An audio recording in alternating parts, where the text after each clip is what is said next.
Guys, I'm gonna pull a prank on everyone. Watch this. Alright, let's get the fuck out of here.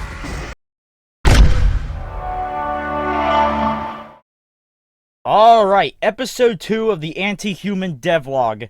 In the last video, I discussed the inspiration, the story, and my personal journey in game development. And so far in the game, I made basic player movement and shooting, friendlies that you can talk to, and a basic enemy without movement. Link to a playlist to the full devlog series down in the description. Now, a big aspect of the game is that you're constantly fighting for your life, so the first thing I need to do with the enemy is to try to make it murder your face off. And there's a built-in pathfinding feature in the Godot engine, so I used that, and it worked. For now.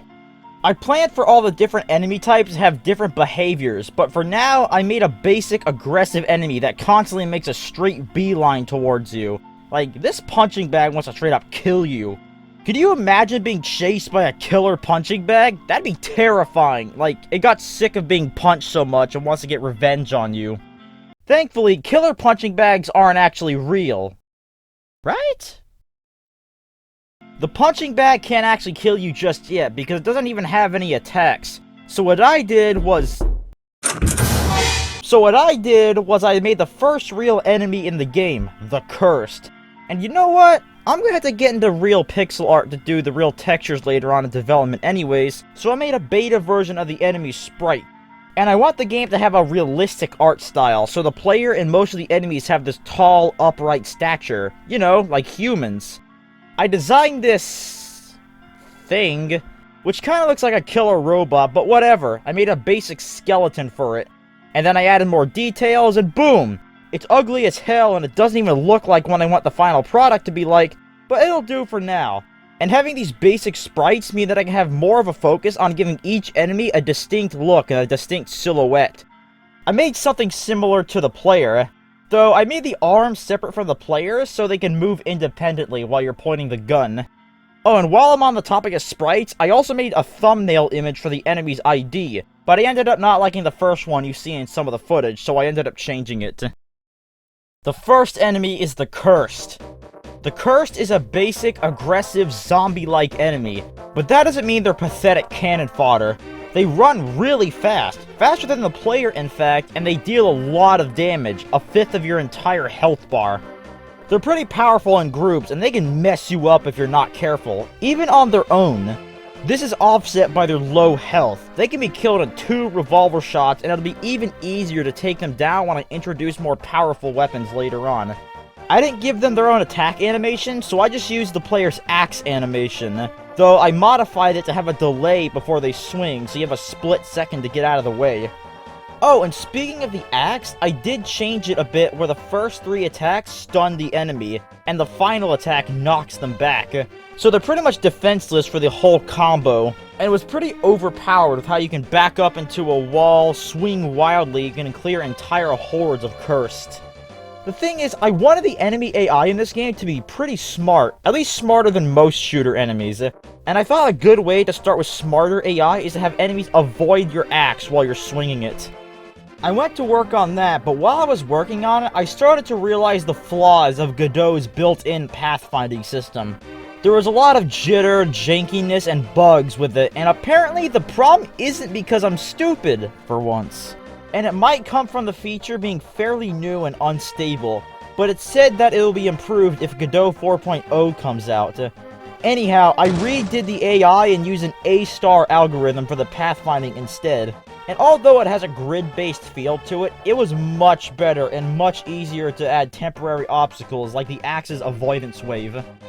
I originally made to where the axe's avoid wave just shuts off a part of navigation, and it worked, but there were some problems. Like if you just hide in this little alcove and swing your axe, the navigation can't find a way to you, so the AI just breaks and the enemy probably just runs into a wall somewhere. So I made it to where the enemy prefers not to go into the axe's avoid radius. So they'll avoid it if they have a chance, but they will go through it if they have to. And I'll be using this system more later on when I add things like fire. Now, instead of enemies suicidally rushing into your attacks, they'll flank you and try to hit you from the side. So if you're hitting an enemy and have them stunned, you gotta watch out for the buddies coming in to rescue them. To enhance the experience, I also added sound effects into the game, but like the textures, they are just placeholders. Most of them were ripped out of games like Half-Life 2 and Left 4 Dead 2. And though they may or may not be stock sound effects, so I wouldn't have to deal with any copyright issues, I would still rather have original sound effects anyways, but that will come on later in development. Oh, and while we're on the topic of noise, I did add a noise feature into the game, where if you shoot your gun or make any kind of loud noise, any enemy nearby will hear it, and they'll start pursuing the player. While I was working on the Cursed, I established the foundation for every other enemy. Godot, and probably some other game engines, has a cool system where you can make scripts extend from other scripts, almost like an add-on. So what I did was make a generic enemy script that every enemy in the game will use that has all the basics, like the hurt box detection and taking damage, the ID and outline display when the player hovers over it, and basic states like an idle state the enemy starts in before it somehow detects the player, or a run state where the enemy is pursuing the player. And for each individual enemy, I added an enemy-specific script to its respective enemy type that extends off of the basic enemy script and adds things unique to the enemy it's on, like frenzying, retreating, lunging, exploding, etc. The next enemy I worked on is the Vermin. It works the same way as the Cursed, having the same melee attack and speed. The difference is that the Vermin has more health, able to take 3 revolver shots. The Vermin has a more crouched down posture as opposed to the Cursed's upright stance. But the big difference is that the Vermin has a powerful lunge attack that deals 30 points of damage. When the Vermin is in range, it charges up the lunge attack and you have less than a second to get out of the way. Afterwards, it jumps forward towards the point where you originally stood when it first started charging its attack. And if you didn't get out of the way fast enough, could mean right at you. After it reaches a full stop, it goes into a fatigue state and is left vulnerable until it recovers. And you have 3 seconds until it can do another lunge attack. But there is a counter. If you hit it during the charge up animation with anything that can stun it, like the revolver or, God forbid, the axe, it gets parried and you hear a distinct noise if you do it right. And if you parry the enemy, it resets the timer and has a 5-second cooldown instead of a 3-second cooldown. The third enemy is the Combustor, a pustule-ridden suicide bomber-like enemy that still has an aggressive attitude like the last two, but has less health than the Curse and doesn't have a basic melee attack. Instead, when it gets close enough, it initiates a self-destruct, and you have less than a second to get out of the way before it explodes, dealing 40 points of damage to you, but completely harmless to enemies. Though, if you kill it before it gets close enough, it's the other way around, dealing no damage to you, but it's able to clear entire hordes of enemies if it's done right. Those are the 3 melee enemies done. Now to work on the ranged enemies, starting with the Wraith. It isn't an aggressive enemy like the last 3. Instead, it chooses to retreat into a safe range when you get too close to it. Otherwise, it's a simple fireball slinging enemy. But then I thought, nah, it's still just a basic projectile enemy. Let's add some flair to it.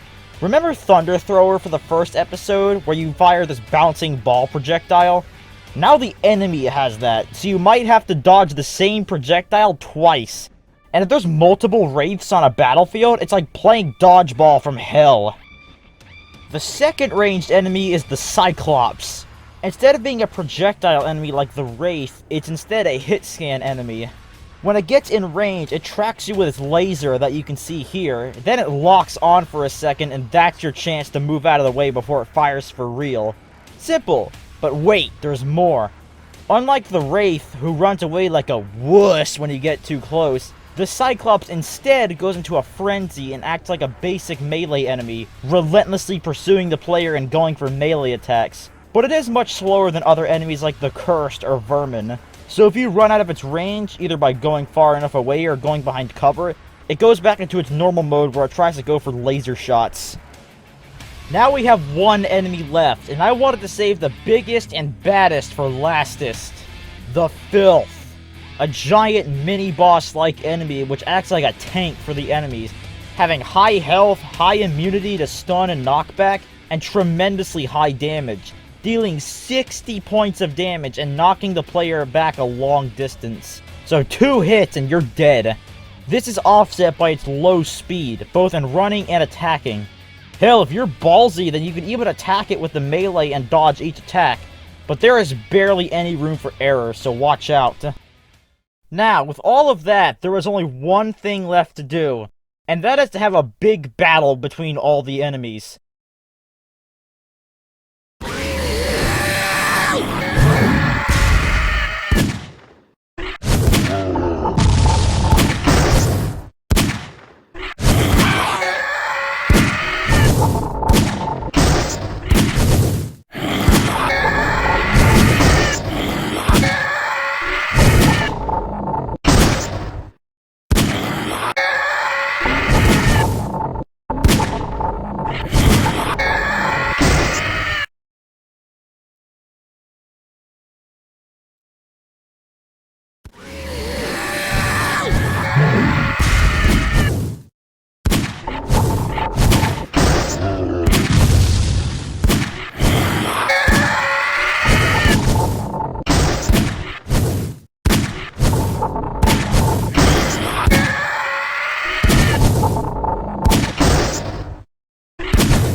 I actually could not believe it, but it was actually very fun.